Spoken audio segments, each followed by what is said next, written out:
I watched the video and I couldn't even, I probably made it just a minute through it. I can't trust no black officer either.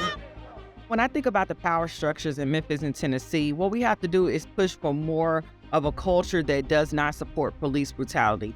So many times police officers have a code of blue where when they do wrong, they keep it within themselves. But what we have to do is push for more oversight, push for more community engagement, and also look at the laws that we have that are working and build on those, and look at the laws that are not working and figure out how we can make those better so this won't happen to nobody again.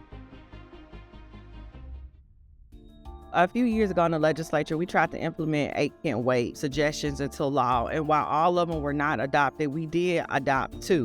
One is de-escalation, and the other is the duty to intervene, which is what many of the officers were held accountable for violating in this instance of Tyre Nichols. It would behoove us to adopt the rest of these policies and put them in place so that we can continue to be a blueprint for the rest of the nation of what it looks like to hold officers accountable and use that as an opportunity to rebuild community trust, because our trust has been bruised based on the things that have occurred. Some of the obstacles will be, when I think about making sure we can have more accountability for law enforcement, will probably be the supermajority Republicans in the legislature who have been very pro-law enforcement. So making sure they understand that officers need to be held accountable and have to have parameters in place. Also, the community, making sure that they can heal from this incident and making sure we can start rebuilding that relationship between community and police where we feel like we can trust one another to protect each other.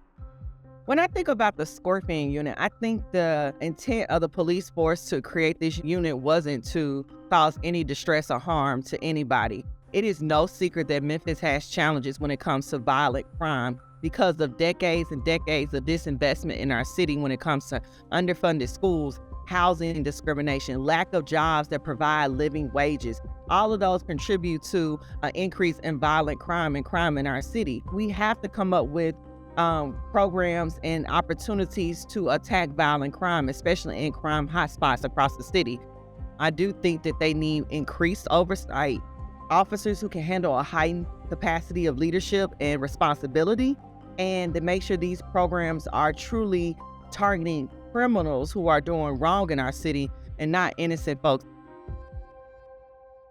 So there is a lot that we can learn from this to hopefully get it right. And I'm hopeful that our city can get it right. But at the end of the day, don't let this situation with Mr. Nichols deter you from the fact that Memphis is an amazing city with amazing people and has amazing culture. And the vast majority of people want to see this city thrive and believe that everyone has some sort of obligation to seeing this city grow and continue to be a world-class city like the rest of our urban cities across this nation. I know you're tired and I know you're frustrated with the recent events that have gone on in Memphis and across the nation, but we must keep fighting for a better tomorrow. Our ancestors have contributed their lives and their families to make sure we can get to this point, and we must not give up. I hope that we continue to stay involved and engaged in the community process when it comes to police so that we can further policies and hold them accountable when they get out of line. But I hope that everyone uses this opportunity to heal, because we can't survive in this society without one another. And what we have to do is make sure we can find common ground, hold each other accountable, and protect our community.